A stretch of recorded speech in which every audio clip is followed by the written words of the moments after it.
Hi hello welcome to post 360. నేను మీ మురళీ రాపల్లి. ఒక Pawan Kalyan fan గా నేను గతంలో చాలా చాలా అగ్రెసివ్ గా ఉండేవాడిని. ఎంత అగ్రెసివ్ అంటే పవన్ కళ్యాణ్ గారు పార్టీ పెట్టినప్పుడు మీటింగ్లకు వెళ్ళాము. పవన్ కళ్యాణ్ గారు ఆన్లైన్ లో మెంబర్షిప్ తీసుకోమంటే Janasena party membership cards apply చేసి మరీ డీటెయిల్స్ ఫిల్ చేసి తీసుకున్నాం.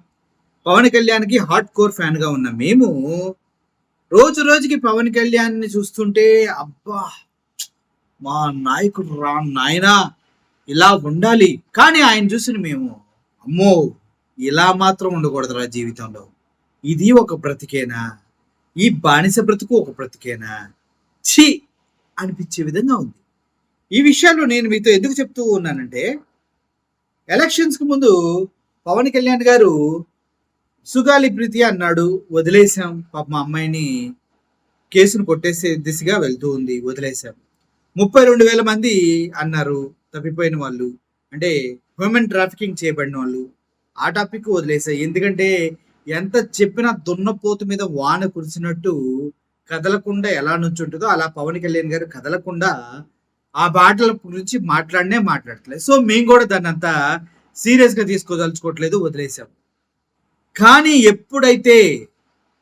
ఎప్పుడైతే మిర్చి రైతులకి అండగా ఉండండి అని అడిగితే ఆయన చెప్పినటువంటి ఒక దరిద్రమైనటువంటి సమాధానం విన్న తర్వాత గతంలో ఆయన మాట్లాడినటువంటి మాటలు గుర్తొచ్చి, ఛీ ఇటువంటి నాయకుడినా మేము అభిమానించింది, ఇటువంటి నాయకుడినా మేము భుజాలపైన మోసింది, ఇటువంటి నాయకుడి కోసమా మేము మీటింగ్లకు 100 కిలోమీటర్లు వెళ్ళింది, ఇటువంటి నాయకుడి కోసమా మేము పార్టీ సభ్యత్వం కోసం ఇంటర్నెట్ సెంటర్లో కూర్చొని డీటెయిల్ ఫుల్ చేసి సభ్యత్వ కార్డు డౌన్లోడ్ చేసుకుంది అంటూ చాలా బాధేస్తుంది. చాలా చాలా దరిద్రంగా ఉంది ఆయన వ్యవహార శైలి. నేను సనాతన ధర్మంని పాటించేవాడినని ఎలక్షన్స్ ముందు ఎందుకు చెప్పలేకపోయాడు ఈయన? యువతలో ఉర్రూతలుగించే వ్యక్తుల పేర్లు చెప్పాడు. చెగువీర, పూలే గారు, ఇంకా నక్సలైట్స్, వాళ్ళ భావజాలాలతో పెరిగాం. నేను మానవతావాదిని, ఎటువంటి కుల మతాలు నాకు అంటావు, ఇటువంటి దరిద్రమైన భావదారిద్ర్యం కలిగిన పాటించని, అది ఓన్లీ పవన్ కళ్యాణ్ గారు పాటించిన మాటలు మొత్తం చెప్తూ చెప్తూ చెప్తూ యువతలో ఉర్రూతలుగించి ఆయన అధికారంలోకి వచ్చాడు. ఇప్పుడు ఏం మాట్లాడుతున్నాడు?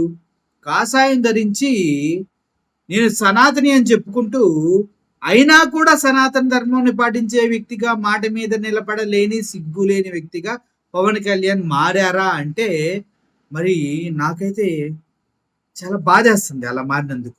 ఒక విషయం చెప్తున్నా, కౌలు రైతులకు సహితం అండగా ఉండి వాళ్ళ పిల్లల్ని చదివిస్తా అన్న పవన్ కళ్యాణ్ గారు బిఫోర్ ఎలక్షన్స్. కానీ ఇప్పుడు ఆఫ్టర్ ఎలక్షన్స్ ఏమంటున్నారో తెలుసా మీకు? అయితే బిఫోర్ ఎలక్షన్స్ ఆయన మాట్లాడిన మాట చూపిస్తే కానీ ఎలక్షన్స్ ఇప్పుడు సనాతనిగా మారిన తర్వాత ఆయన మాట్లాడే మాట ఏంటో మీకు అర్థం కాదు. కాబట్టి ఆ వీడియో ఒకసారి చూడండి.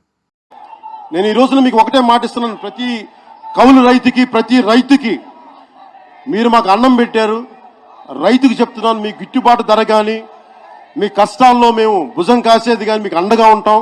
ప్రతి కౌలు రైతు పక్షాన మేము వహిస్తాం, కౌలు రైతు కష్టాలను తీరుస్తాం, కౌలు రైతు కుటుంబం తాలూకు పిల్లల బాధ్యతల్ని ప్రభుత్వమే తీసుకున్న ఒక సరైన పాలసీ విధానాలు తీసుకొస్తాం.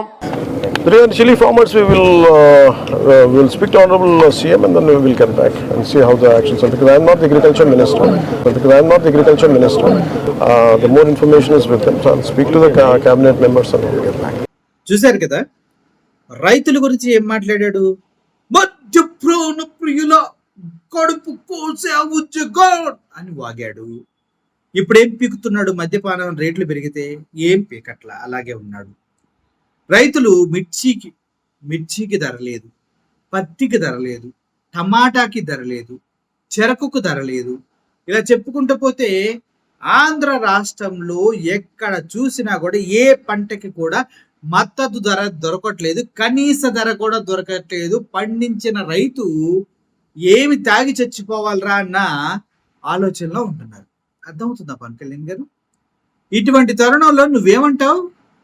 అది నాకు సంబంధించిన మినిస్ట్రీ కాదు, చంద్రబాబు నాయుడు గారితో మాట్లాడతాను, ఆయన ఇష్టం. మరి అటువంటిప్పుడు నువ్వెట్లా మాట్లాడావయ్యా? నాకు అర్థం కాదు. ఎలక్షన్స్ ముందు మీకోసం పాలసీలు తెస్తాను, మీకోసం ఈక పీకుతాను, మీకోసం తోక పట్టుకుంటాను, మీకోసం పులితో ఫైట్ చేస్తాను. ఇట్లాంటి సోది కబుర్లన్నీ ఎవరు చెప్పమన్నారు? చేతగానప్పుడు అన్ని మూసుకొని కూర్చోవాలా. మీరేమో ఎగిరెగిరి మాట్లాడారు, ప్రజలేమో ఇక్కడ ఊహలు పెట్టుకున్నారు, అమ్మో అమ్మో చేస్తారని. మీరేమో వచ్చిన తర్వాత అదిగో ఎక్కడో పాతాలను చూపిస్తున్నారు బతుకుని. ఇదా రాజకీయం అంటే? అందుకే నీలాగా మాత్రం ఉండకూడదు, నీలా మాత్రం బ్రతకూడదు, జెండా కూలీగా ఉండకూడదు, బానిసగా బ్రతకూడదు. ఒకడు 15 సంవత్సరాలు సీఎంగా ఉంటే వాడి కింద నేను తొత్తుగా ఉంటానే మాటలు మాట్లాడే వ్యక్తిని నేను ఇప్పటి వరకు చూడలా. సొంత పార్టీ అధినేత అయి ఉండి, జనసేన అధినేత అయి ఉండి. ఎందుకు సార్ ఇది? ఎందుకు మాకు ఈ టార్చర్లో చెప్పండి? మోడీ గారు చెప్పారు కదా, హిమాలయాలకు వెళ్ళిపోండి, దరిద్రం వదులుతుంది. మీ వల్ల ఎవరికి దమ్ముడి ఆదాయం లేదు. నెలకు 30 కోట్లు తీసుకుంటున్నారని బయట టాక్ నడుస్తుంది సార్ మీ పైన. ఒకవేళ టెన్షన్ ప్రకారం 35 కోట్లు మీ అకౌంట్లో పడలేదంటే మీరు అప్పుడు టీడీపీ మీద, కూటమి మీద మీరే సొంతగా ఎలిగేషన్ చేస్తారు, అమ్మో అమౌంట్ వేయాలని మళ్ళీ చేస్తారు అనే ప్రోపగాండా నడుస్తుంది బయట. నెలకు 35 కోట్లు అంట మీకు ప్యాకేజీ. ఎందుకు సార్ మీ ప్యాకేజీ తీసుకోకుండా ఇటువంటి మాటలు ఎందుకు పడతారు చెప్పండి? తప్పు సార్ ఇది. మీరు ప్రజల కోసం, రైతుల కోసం బ్రతకండి. మీకోసం, మీ కుల గజ్జి కోసం, మీ మత గజ్జి కోసం, మీ చంద్రబాబు నాయుడు గారికి ఉడిగం చేసుకుంటూ బతకండి. చాలా అసహ్యం వేస్తుంది మిమ్మల్ని చూస్తుంటే. అంటూ మీ అభిమానులు అంటున్నారు, ఆ అభిమానుల్లో ఒకడిని నేను కాబట్టి నా ఫీలింగ్ కూడా అదే. ఇంకా జెండాలు మోయించడం మా చేత మానేయించండి. ఒక్క జెండానే మోసే విధంగా చేయండి. జెండా కూలీలని పరువు తీస్తున్నారు సార్ బయట. ప్రతి ఒక్క జన సైనికుడి, పిల్ల సైనికుడి ఆవేదనని నేను మీ ముందుకు తేవాలని చూస్తున్నా. ఇది అబద్ధమైన, కరెక్ట్ అయినా, ఇది ఎప్పటికీ అబద్ధం కాదు, కరెక్ట్. మీ ఫీలింగ్స్ ఇవే. బానిస ఉడికత్వం నుంచి మీ పవన్ కళ్యాణ్ బయటికి తీసుకొచ్చే బాధ్యత మీ పైన కూడా ఉందని తెలియజేసుకుంటూ సెలవు తీసుకున్నాం. Thank you for watching this video. Murali signing off. Thank you so much.